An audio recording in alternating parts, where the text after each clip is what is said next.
Je me félicite d'avoir beaucoup joué au Lego quand j'étais petit, parce que le nombre d'heures que j'ai cherché à trouver une pièce pour la mettre au bon endroit, bah franchement, c'est pas loin de l'entrepreneuriat, hein. Tu trimes des heures pour trouver un truc, t'es pas sûr qu'il existe, mais c'est ce dont t'as besoin pour construire ton monument.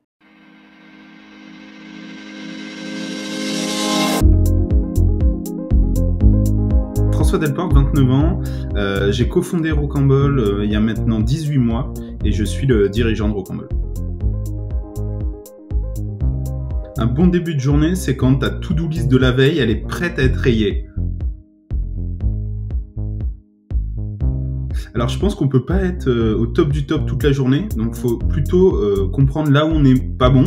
Moi, typiquement 14h, 16h, c'est pas l'heure où je performe le mieux, donc c'est plutôt l'heure où je vais aller me balader, où je vais aller me faire tranquillement un café, mes courses, mes trucs.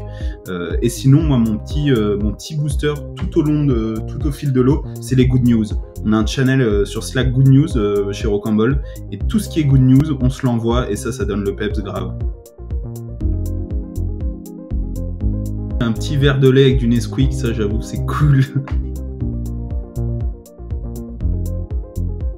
Je pense honnêtement, c'est quand j'ai rejoint une start-up, que je suis passé du monde de l'investissement au monde de la start-up.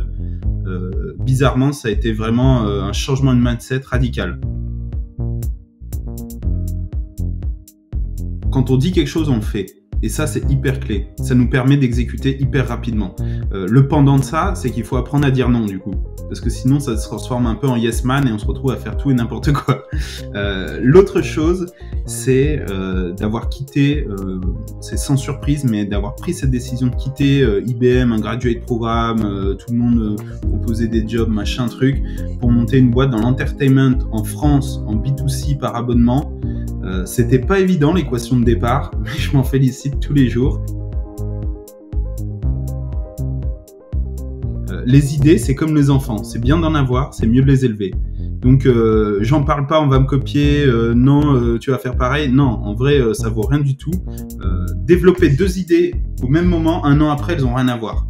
Donc si j'ai un conseil pour vous, vous avez une idée, vous l'exécutez tout de suite et de toute façon, elle sera nulle pendant un an et avec un peu de chance, elle deviendra un peu mieux après jusqu'à devenir peut-être une société. Ce que je leur dis tous les jours, c'est que demain, c'est déjà trop loin. Le temps est notre pire ennemi en startup, donc ça rejoint ce qu'on disait. T'as une idée, il faut qu'elle soit exécutée avant demain, sinon c'est juste un fantasme qui sert à rien. Par contre, comment on les motive ? La considération, être juste.